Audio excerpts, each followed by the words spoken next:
সূরা ফাতিহা 11 বার পাঠ করে এক গ্লাস দুধে ফু দিলে কি হয়? খুবই দামি এবং গুরুত্বপূর্ণ আমলটি। আমলটি আপনি শিখে রাখুন, আপনার কাজে লাগবে।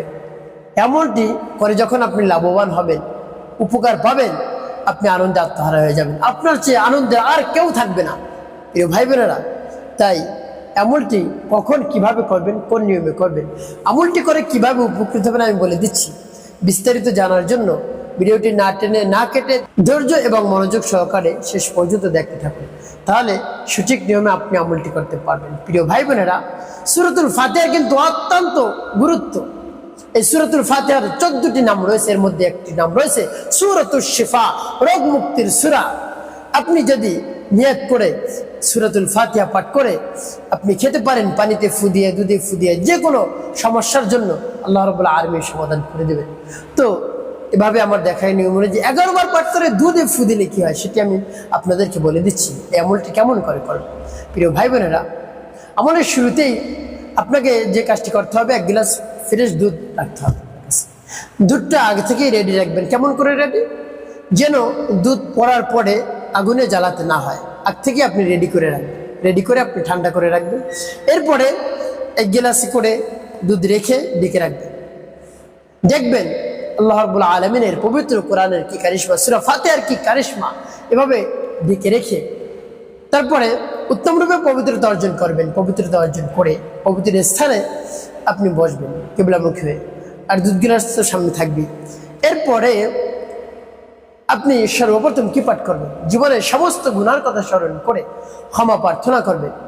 আস্তাগফিরুল্লাহ, আস্তাগফিরুল্লাহ, আস্তাগফিরুল্লাহ, বা পূর্ণ ইস্তিগফারটি আপনি পাঠ করতে পারেন। আস্তাগফিরুল্লাহ রাব্বি মিন কুল্লি যামবি ওয়া আতুবু ইলাইহি লা হাওলা ওয়া লা কুওয়াতা ইল্লা বিল্লাহিল আলিয়্যিল আযীম। এবং যখন ইস্তিগফার পাঠ করা হয়ে যাবে, এরপরে আপনি কি করবেন? 3 বার দুরূদ শরীফ পাঠ করবেন, সাল্লাল্লাহু আলাইহি ওয়াসাল্লাম, সাল্লাল্লাহু আলাইহি ওয়াসাল্লাম, সাল্লাল্লাহু আলাইহি ওয়াসাল্লাম। ইস্তিগফার এবং দুরূদ শরীফ যখন পাঠ করা হয়ে যাবে, এরপর আপনি কি করবেন?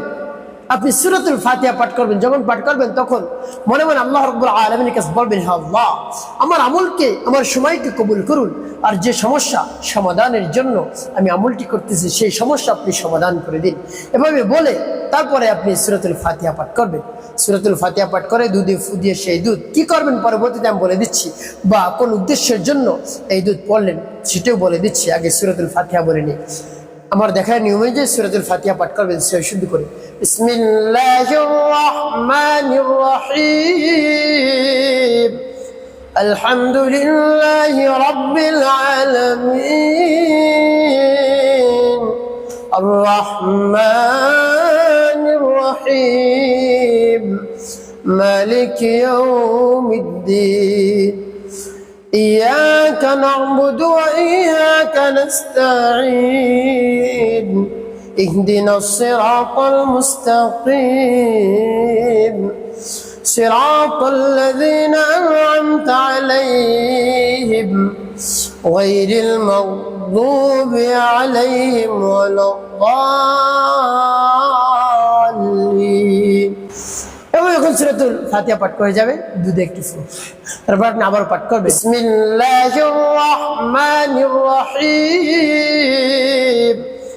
আলহামদুলিল্লাহি রাব্বিল আলামিন, আর রহমানির রহিম, মালিক ইয়াউমিদ্দিন, إياك نعبد وإياك نستعين، اهدنا الصراط المستقيم، صراط الذين أنعمت عليهم غير المغضوب عليهم ولا الضالين। পাঠ করা শুরু।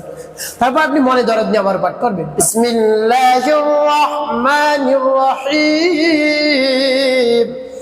আলহামদুলিল্লাহি রাব্বিল আলামিন, আর রহমানির রহিম, মালিক ইয়াউমিদ্দিন, إياك نعبد وإياك نستعين اهدنا الصراط المستقيم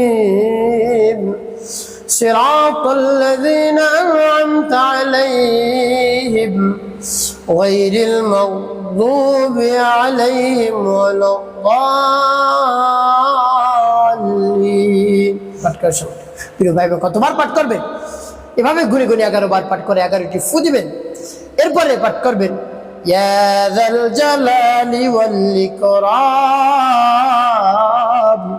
ইয়া যাল জালালি ওয়াল ইকরাম 3 বার পাঠ করে একটি ফু দেন শেষে নবীজি সাল্লাল্লাহু আলাইহি ওয়াসাল্লাম মহব্বত নিয়ে ভালোবাসা নিয়ে 7 বার দুরূদ ইব্রাহিম পাঠ করবেন আল্লাহুম্মা সাল্লি আলা মুহাম্মাদ ওয়া আলা আলি মুহাম্মাদ কামা সাল্লাইতা على إبراهيم وعلى آل إبراهيم إنك حميد مجيد اللهم بارك على محمد وعلى آل محمد كما باركت على إبراهيم وعلى آل إبراهيم إنك حميد اللهم صل على محمد وعلى آل محمد كما صليت على إبراهيم وعلى آل إبراهيم إنك حميد مجيد اللهم بارك على محمد وعلى آل محمد كما باركت على إبراهيم وعلى آل إبراهيم إنك حميد اللهم صل على محمد وعلى آل محمد كما صليت على إبراهيم وعلى آل إبراهيم إنك حميد مجيد اللهم بارك على محمد وعلى آل محمد كما باركت على إبراهيم وعلى آل إبراهيم إنك حميد اللهم صل على محمد وعلى آل محمد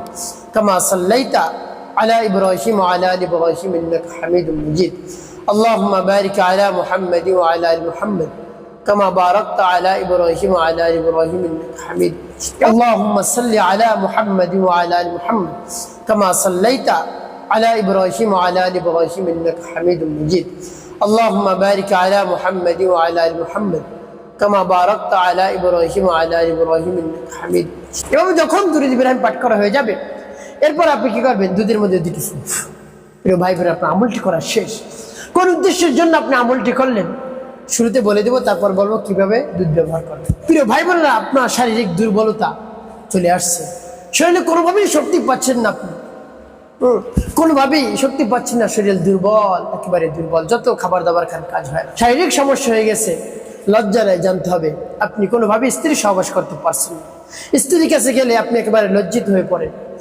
সে আপনাকে বকাঝকা করে সে কি করবে এখন নিজে চিন্তা করে পাচ্ছে না যে কি করব আমার স্বামী কোনোভাবেই পারছে না আমি কি করব তো প্রিয় ভাই বোনেরা আপনি একেবারে লজ্জিত হয়ে পড়েন অস্থির হয়ে পড়েন সারা সময় আপনি একেবারে অস্থিরতার মধ্যে কাটান দুশ্চিন্তার মধ্যে থাকেন যতই ভালো খাবার খান ভালো স্থানে আপনি ঘুমান না কেন আপনার শারীরিক দুর্বলতার কারণে সহবাস অক্ষম হওয়ার কারণে আপনি একেবারে ক্লান্ত হয়ে পড়েছেন দুশ্চিন্তার মধ্যে পড়ে গিয়েছেন কি করবেন স্ত্রীকেও আপনি কোনোভাবে সুখ দিতে পারছেন না তৃপ্তি দিতে পারছেন না শারীরিক দুর্বলতার কারণে রব্বুল কারীমের কাছে আপনি বলুন এই সূরাতুল ফাতিহার বরকতে আল্লাহ রাব্বুল আলামিন সমস্যা সমাধান করে দিবেন সূরাতুশ শিবার বরকতে আল্লাহ রাব্বুল আলামিন আপনার শারীরিক সমস্যা সমাধান করে দিবেন আপনাকে শক্তিশালী করে দিবেন স্ত্রীকে আপনি সুখ দিতে পারবেন তৃপ্তি দিতে পারবেন প্রিয় ভাই বোনেরা তাই আমার দেখার নিয়মে যে আমলটি করুন সূরাতুল ফাতিহা যদি